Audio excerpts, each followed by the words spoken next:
Добро, почитувани новинари, денес предмет на пресконференцијата е иницијативата на ВМРО-ДПМН за анкетна комисија, која што ќе направи увид во работата на СЈО после одлуките на Собранието и на Советот на обвинители за незаконито, нестручно и несовесно работење.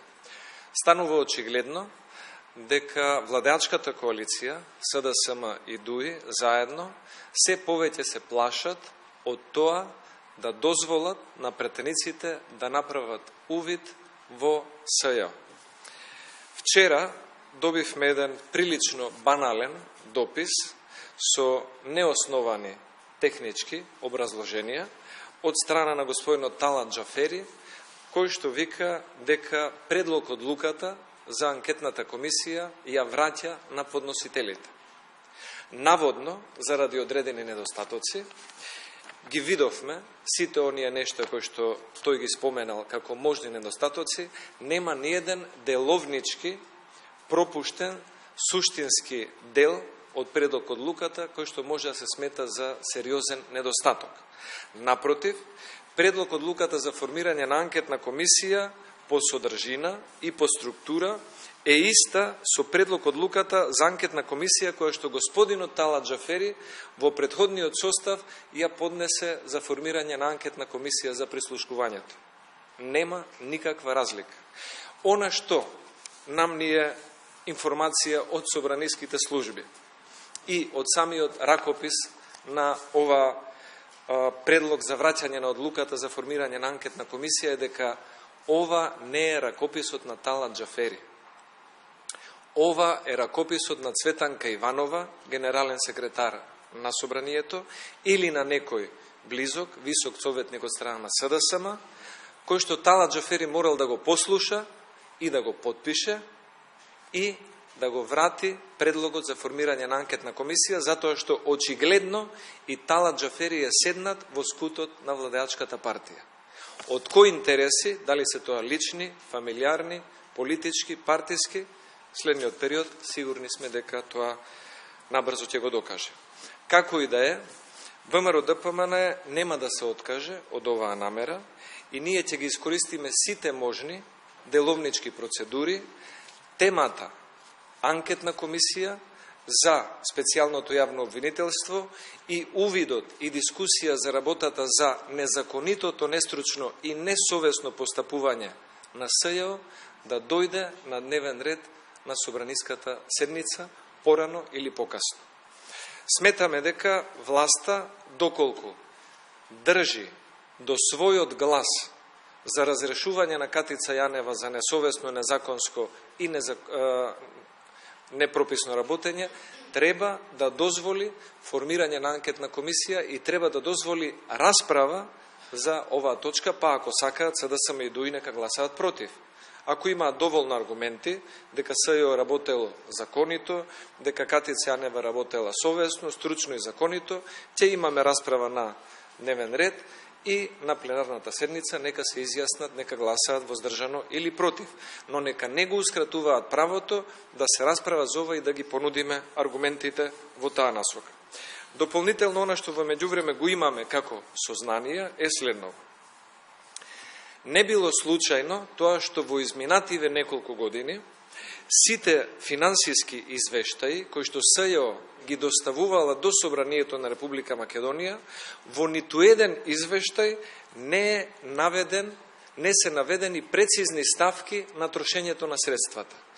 Разгледани се сите извештаи и во сите извештаи пишува поголем дел од средствата се потрошени за наемнини, хонорари, набавки и слично, помал дел не се потрошени.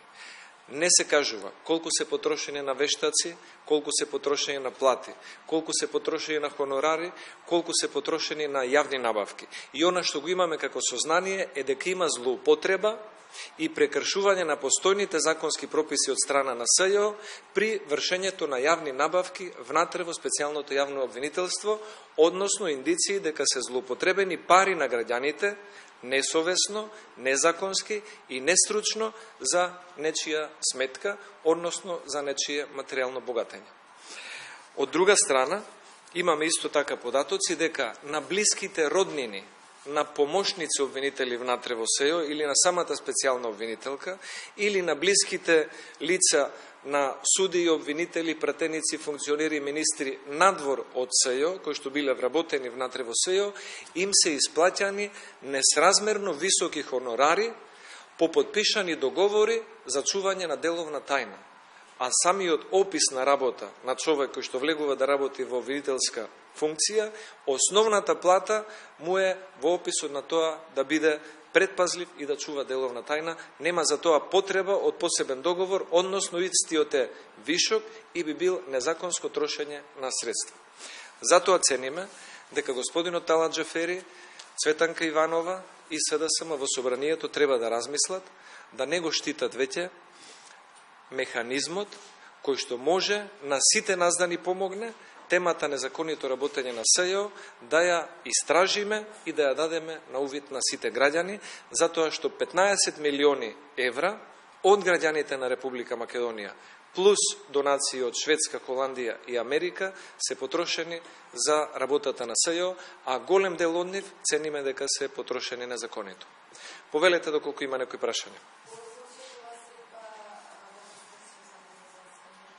Очекувавме да има вчера, спремни бевме и денес, но гледаме дека власта од можеби објективни, можеби субјективни причини, не брза, ни беше најавено дека можно е да имаме средба утре.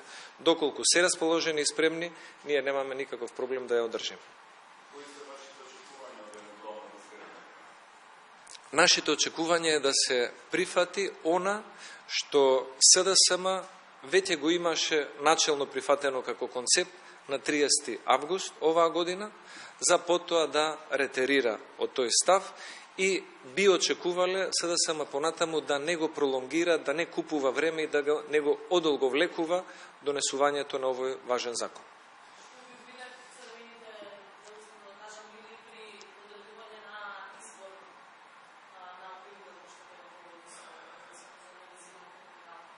Да има обвинител кој што е стручен, кој што е чесен, кој што има личен интегритет, кој што има повисок просек на факултет и кој што може да ја здобие довербата на јавноста и на политичките чинители во неговата работа. Да, повелете. Кои беа недостатоците што беа наведени во предотварањето што ја беа? Што рековте дека има недостатоци што не се... Можам да ви поделам, но и самата копија што е, ќе ви кажам во принцип што е. Прво, треба да се наведе основот што предлагате и врз основа на што предлагате. Предлагаме врз основа на устав и деловник. Потоа што барате и каква предлог одлука барате и да има структура таа предлог одлука, што содржи внатре членови и да има завршни одредби кога стапува на сила. Ниеден председател на собрание досега не си дозволил да се меша внатре, да интервенира внатре, да става забелешки внатре во содржината на структурата на тоа што го предлагаме. Ние имаме тука предлог, член 3, анкетната комисија се состои од 10 членови и председател. И не наведуваме кои партии и колку членови би имале, затоа што тоа се одлучува на комисијата за избор и именување. Истиот таков предлог беше од господинот Талат Џафери за анкетната комисија за прислушкувањето, со ист ваков член. Сега господинот Талат Џафери морал да го подпише ракописот на Цветанка Иванова и да ни даде забелешка дека ние сме морале во овој член да наведеме кои партии и колку членови ќе имаат. Што е незамисливо, прво самото мешање внатре во содржината на текстот, а второ самиот деловник одредува процедура преку која ќе се утврди бројот на членовите на таа комисија и припадноста нивна согласно сразмерот на политичките партии во собранието.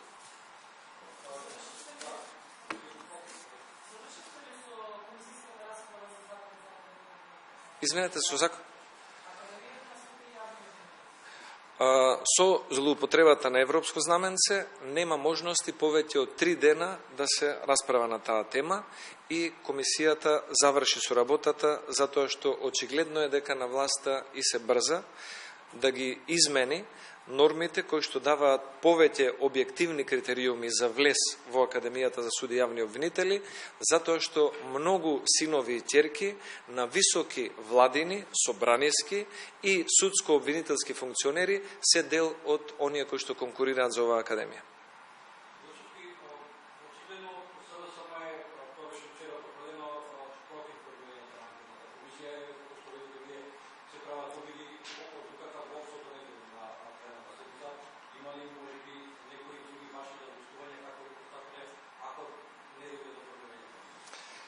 ние ќе најдеме начин како оваа точка да дојде на дневен ред, согласно деловникот, на дневен ред на расправа во Собранието на Република Македонија.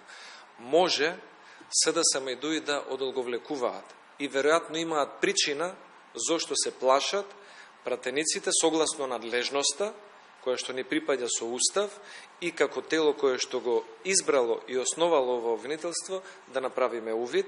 Може би СДСМ и ДУИ имаат причини тоа да го избегнуваат, но порано или покасно се што се случувало таму, а било на незаконит начин, ќе дојде до очите на јавноста. Благодарам многу.